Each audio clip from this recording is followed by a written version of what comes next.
Ayan.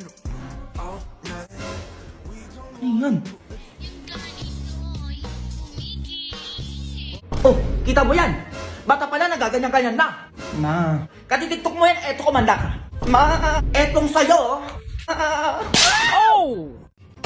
Ma, ano na naman ba yun? Pinahamak mo ko, ma. Di ba nagpa-drawing ako sa'yo? Oo nga, bakit? Oh, pinapatawag ka sa school. Bakit patawag ka naman, Junjun? Ano naman ba yan? Dahil daw sa drawing, ma, kaya pinapatawag ka. Dahil sa drawing? Bakit daw? Ay, ka na punta tayo sa school nyo. A few moments later. Napakaganda talaga niya ito, oh. Ma'am? Ay, maganda dyan na po pala kayo. Bakit niya po ako pinatawag? Good news po. Ha? Himala po yan, ma. Ano pong good news yan? Si Junjun po kasi ilalaban namin sa poster making contest sa ibang bansa po. Tignan niyo po yung drawing ng anak na ang ganda. Alam mo, hindi po ako yung nag-drawing yan, si mama po. Kayo po nag-drawing nito, ma'am? Eh di ko na rin po ilalaban namin sa ibang bansa, madami ko naman pala nag-drawing nito eh. Ma'am, teka nga. Ano po kasi, pinaprint ko lang po yan. Si Junjun na lang po ang ilaban niyo, ma'am. Sobrang galing mag-drawing yan, di ba, Junjun? Hey, ma'am, manahimik ka. Ay, ma'am, pwede po makiram na notebook at saka ballpen po. Mag-drawing lang po si Junjun. Notebook at ballpen. Ito po. Ayan. Anak, di ba magaling ka mag-drawing ng bahay? Ipakita mo kayo na magaling ka mag-drawing. Tagaan mo. Hindi ko marunong mag-drawing. Ito po yung drawing ko. Kung na kayo, baka ano pa magawa ko sa inyo? Uy daw, anak. Labas na dalaan mo. Ay. Yeah, all I need is you, babe. Bisolya ba ito? Di ko makita. Bas, para. Nasa Divisoria lang ako. Ano yan? Bakit nakaano kayo? Nakamas kayo? Anong pakulo na naman yan? Uy, tandaan ng pakailan mo. Magsuklay ka muna dun. Gigigil ako sa inyo. Sasakay lang kayo ng bus. May paganyan-ganyan pa kayo. Uy, ka matanda ka. Ibigay mo na lang gamit mo. Anong ibigay yung gamit? Ba, sumasagot pa to. Ako lang gigigil ako sa inyo. Lalaki ng katawan. Hindi kayo magtrabaho ng mga ayos dyan, ha?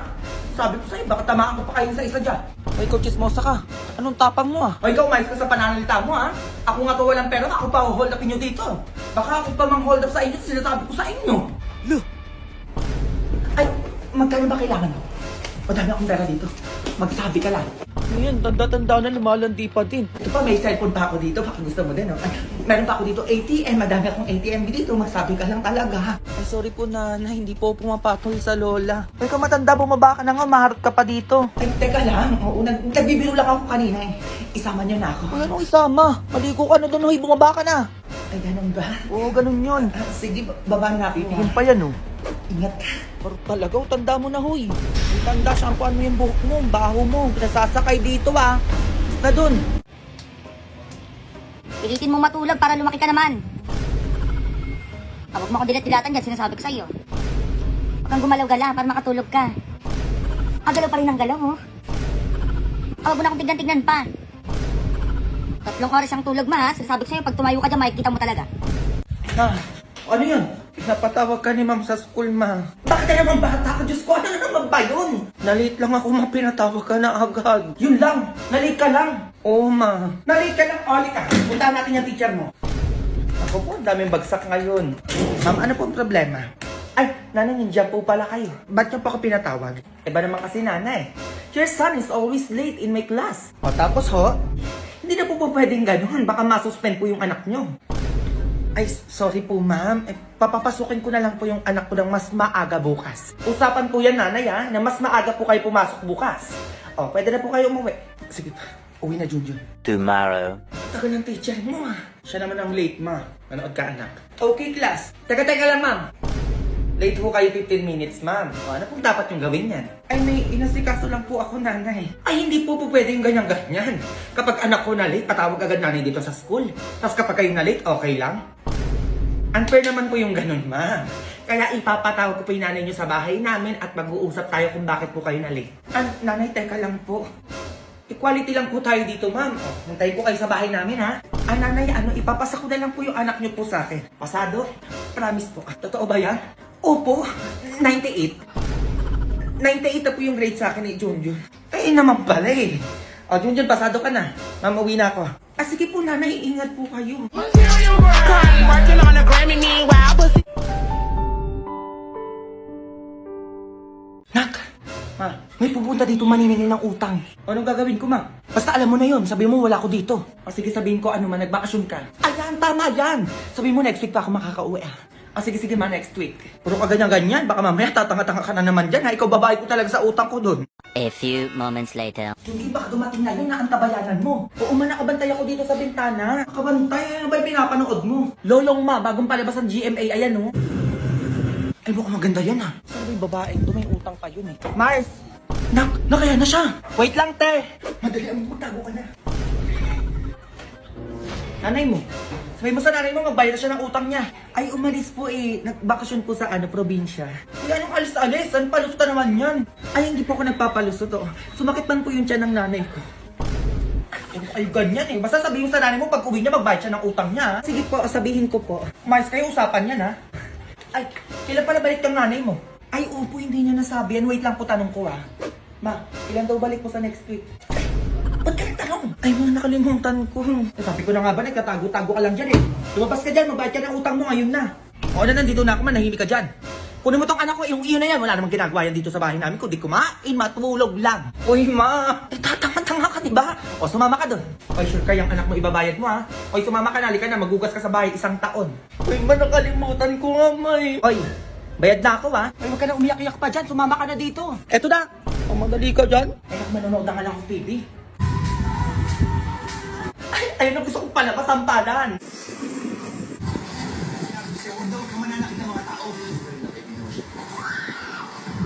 Ay, ang taray, may buhaya. Yan ang gusto ko. Ano meron dito? Ay, naku, birthday ko naman. Kumain lang kayo dyan. Ay, sabi ko na may birthday yan eh. Pagkakataon na to para ibalik ko na yung mga gamit na hiniram ko kay Mars. Ay, naku, andun yung pagkain. Madami pa, oh. Ay, naku, Mars.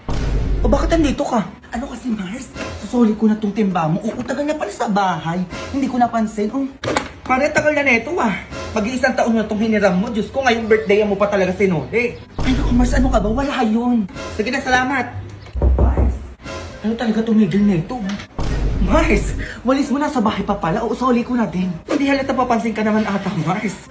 Hindi naman, Mars. Eh, may gamit ka pa sa bahay namin. Teka, kunin ko ha. Eh, naku, sige na, dali mo na lahat dito. Hindi yung pa isa-isa ka dyan. Mars, teka lang ha. Pansin talaga itong babaeng to tuwing may handaan dito. A few moments later. Mars, Diyos ko, yun na naman siya. O, ano na naman yun? Mars, di ba sa'yo itong plato? Eh, wala akong ganyang plato, Mari. Kanino naman yan? Ay, naku, Mars, kanino kaya to? Eh, naku, lagyan mo na nga lang ng pansit at saka cake. Kung may Shanghai, lagyan mo na din. Eh, para-paraan ka rin eh, no? Wala na akong handa dito, ubos na. Ubos na? Grabe ka naman. Ayun, ang dami nga sa lamesa nyo. Pambisita ko na lang yun eh. Magbibigay ka o magtatawag ako ng barangay para matigil ang ingay nyo dito. Mars, nakuya ka na naman. Sige, sa'yo na itong mga handa ko, teka. Madali ka lang pala kausap, Mars. Gusto mo magpabarangay pa ako dito eh. Mars, nakakaya naman sa'yo eh. O, iyon na to lahat. Ayun. Uwi ko na muna to, Mars ha. Nung handa nyo sa rep na graham at saka salad, balikan ko na lang. Ay, nilahat mo talaga, Mars. O, sige, balikan mo na lang. Cardi working on a Grammy, meanwhile, pussy popping with your man in Miami. Ano yung badges na sinasabi ng teacher mo? Badges, ma? Oo, pati mo sinasabi sa akin. Ha? Subong matamaan ka? Ano kasi yun, ma? Bagsak ako sa English. Bagsak? Sko, Junjun. Anong grade mo dyan? 74, ma. 74? Diyos ko, grabe pasang-awa naman yan, Junjun. O, alam mo kung bakit ka bagsak? Ha? Nanggigigilak sa'yo. Kasi makulit ka. Puro kalaro. Ma. Akin yung cellphone mo, nanggigigilak sa'yo. Tatawagan ko yung teacher mo, maghintay ka. Wag na. Bagsak na naman si Junjun. Hello, ma'am. Yes po, napatawag po kayo. Ma'am, paano to? Yung anak ko kumukulit dito sa bahay. Kumukulit po? Eh, ano pong gagawin ko? Pwede pinapatawag ko kayo dito sa bahay, ma'am. Mag-uusap tayo kung bakit makulit yung anak ko. Ako ho, pinapatawag nyo? Ay, opo, ma'am, bakit? Kapag yung anak ko kumukulit yan sa school, pinapatawag nyo agad ako. O kaya ngayon, sumobra na yung kulit ng anak ko dito sa bahay namin, kayo naman po ang ipapatawag ko. Di ba, para quits lang. Ganun po, nanay. Sige, anong oras po ako pupunta dyan? Kahit anong oras, ma'am, maghihintay ako sa inyo.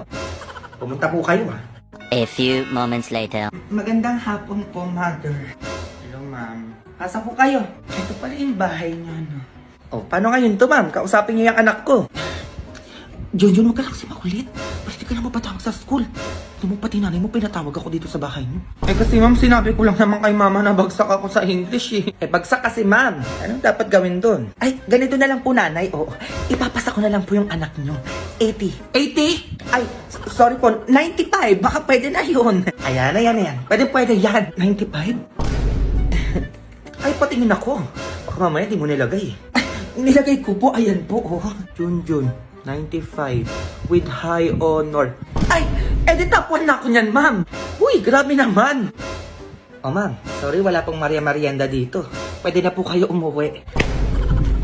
Ma'am, ingat po kayo. Working on a Grammy, meanwhile, pussy popping with your man in Miami. May bagong filter na naman si TikTok. Matagal na ako nang gigigil dito, hindi ko lang ginagawa eh. Gagawin na natin yan, go. First question, be. Palamunin ka lang ba sa bahay niyo? Hindi, no. Paano nalaman yun? Second question, be. Diyos ko, nare-reveal yung buhay ko. Ikaw ba yung naka-iPhone pero walang makain? Uy. Bobo ka naman dyan. Napangako sagot, be. Ba't alam mo na agad? Hoy, TikTok na may meso ng kalisa ng mga tanong mo, ha? Ikaw ba yung pabigat sa pamilya ng mga artist sa ulam? Hoy, kumakain naman. Alam niya. Ano sila ba gumawa ng question na to? Ikaw ba yung kain tulog na lang tapos sakitin pa? Uy, hindi ako yan! Ano, na may mesol ka na? Ano? Ako napapansin ko lang kapag maganda tas gwapo ay ang gaganda ng question eh. Bakit ganyan yung mga napupunta sa akin? Yoko na. Hindi na oobligahing magsuot ng school uniforms ang mga mag-aaral sa public elementary at high school ayon kay Vice President Sara Duterte.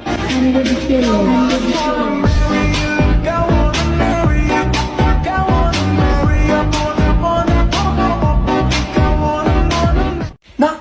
Ma, magpanggap ka ng pulubi, dalian mo! Bakit naman, ma? Yung mayayaman ko